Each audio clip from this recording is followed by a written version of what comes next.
Bravo.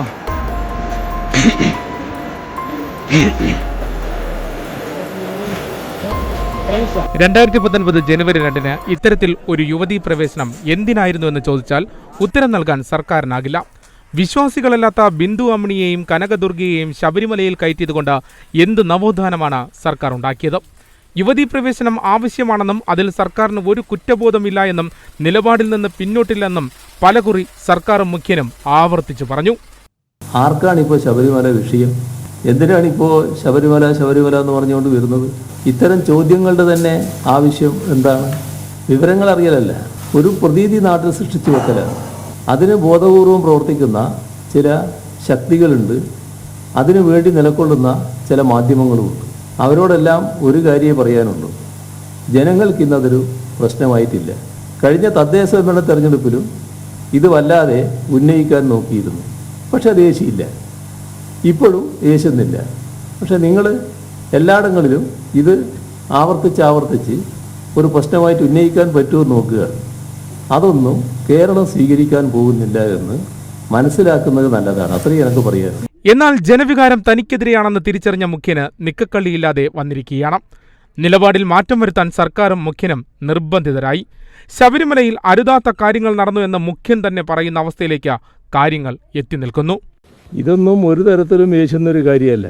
ശബരിമലയുടെ പ്രശ്നത്തിൽ അവിടെ നടക്കാൻ പാടില്ലാത്ത ചില കാര്യങ്ങൾ നടന്നു എന്നുള്ളത് വസ്തുതാപരമായ കാര്യമാണ്. ആ കാര്യത്തിൽ സർക്കാർ കർക്കശമായ നിലപാടാണ് എടുത്തത്.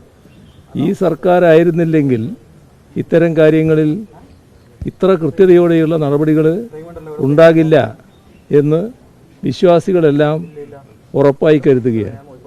അതുകൊണ്ട് തന്നെയാണ് സർക്കാർ സ്വീകരിക്കുന്ന നടപടികൾക്ക് വിശ്വാസികളുടെ ആകെ പിന്തുണ ലഭ്യമാകുന്നത്. പക്ഷേ തങ്ങൾക്ക് അനുകൂലമാക്കി മാറ്റാൻ വേണ്ടിയുള്ള ദുഷ്പ്രചരണങ്ങൾ നടത്താനാണ് BJPയും UDFും ശ്രമിക്കുന്നത്.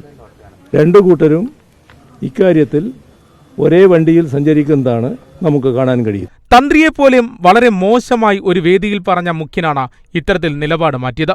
ശബരിമലയിൽ സ്ത്രീകൾ കയറിയാൽ എന്താണെന്നും സ്ത്രീകൾ കയറേണ്ട എന്ന് പറയാൻ തന്ത്രി യോഗ്യനാണോ എന്നുമുള്ള പിണറായിയുടെ ചോദ്യവും അതിനുശേഷം മുഖ്യൻ നടത്തിയ വിവരണവും അത്ര പെട്ടെന്ന് മറക്കാൻ കഴിയില്ല. ഇതൊക്കെ ചരിത്ര വസ്തുതയാണ്. മലബാറില് തച്ചോളിയോദയന്റെ ഒക്കെ വീരഗാഥ പറയുന്ന വടക്കൻ പാട്ടുകളുണ്ടല്ലോ, അതിലൊരു ലോകനാർക്കാവുണ്ട്. ആ ലോകനാർക്കാവ് കടത്തനാട്ട് രാജാവ് എല്ലാവർക്കും തുറന്നു കൊടുത്തു. ഈ പട്ടികജാതി പട്ടികവർഗം പിന്നോക്ക വിഭാഗം എല്ലാവർക്കും തുറന്നു കൊടുത്തു. അപ്പൊ അവിടെയുള്ള നമ്മുടെ ഇവിടുത്തെ തന്ത്രിയെ പോലുള്ള ആള് അതും കൂട്ടി സ്ഥലം വിട്ടു. അയാൾ ആ പോയ പോക്ക് കടത്തനാട് രാജാവ് വേറെ ആളെ വെച്ചു, അവിടെ അമ്പരവും നടന്നു. ഇത്രയൊക്കെ തന്ത്രിക്ക് അധികാരമുള്ളൂ എന്ന് കണ്ടോളണം. അതാണ് ഞാൻ പറയുന്നത്. തങ്ങളുടെ കോന്തറയിൽ കെട്ടുന്ന താക്കോലിന്റെ മേലെയാണ് അധികാരം മുഴുവൻ കേന്ദ്രീകരിച്ച് നിൽക്കുന്നത് എന്ന് തെറ്റിദ്ധരിച്ചേക്കരുത്. അതേ ഉള്ളൂ. പിന്നെ അയ്യപ്പൻ നൈഷ്ഠിക ബ്രഹ്മചാരിയാണ്, സ്ത്രീകൾ കടക്കരുതെന്ന് പറയുന്നുണ്ടല്ലോ. നൈഷ്ഠിക ബ്രഹ്മചാരിയായ ദേവന്മാരുണ്ട്, അതില്ല എന്നല്ല ഞാൻ പറയുന്നത്. അങ്ങനെ ഒരു നിലയുണ്ട് വിശ്വാസികളുടെ ഇടയിൽ. അത്തരം ദേവന്മാരുള്ള സ്ഥലത്ത്, അത് ഇന്ത്യയിൽ തന്നെയുണ്ട്, വടക്കേ ഇന്ത്യയിലാണ്,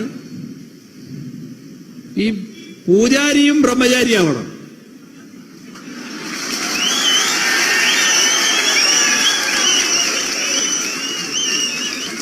ഇതാണ് വസ്തുത. അവിടെ പൂജാരി ബ്രഹ്മചാരിയായിരിക്കും, അദ്ദേഹം കല്യാണം കഴിക്കാൻ പാടില്ല. നമ്മളെ ഇവിടുത്തെ തന്ത്രിയുടെ ബ്രഹ്മചാരിയെന്ന് നമുക്കറിയാലോ.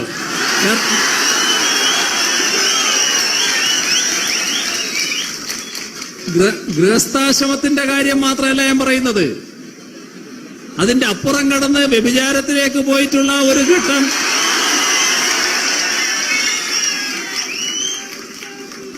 അതല്ലേ എറണാകുളത്തുണ്ടായ സംഭവം. ഇതൊന്നും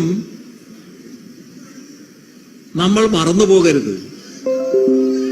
ഞങ്ങളിതൊന്നും ഇട്ടലക്കാൻ ആഗ്രഹിക്കുന്നവരല്ല. സാധാരണ നിലക്ക് വിശ്വാസികൾക്ക് അവിടെ പോകാനുള്ള അവകാശമുണ്ട്.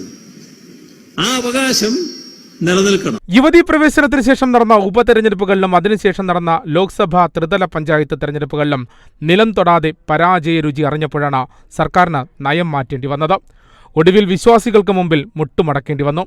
പക്ഷേ എല്ലാത്തിനും ഒടുവിൽ കോടതിയിൽ ഒരു സത്യവാങ്മൂലം നൽകിയപ്പോഴും അതിലും വ്യക്തത വരുത്താൻ സർക്കാരിന് കഴിഞ്ഞിട്ടില്ല. കണ്ണിൽ പൊടിയിടാനുള്ള CPM ക്യാപ്സ്യൂൾ തുടരുകയാണ്. കണക്ക് ചോദിക്കാൻ സമയമായി. എണ്ണി കണക്കുകൾ പറയേണ്ടി വരും.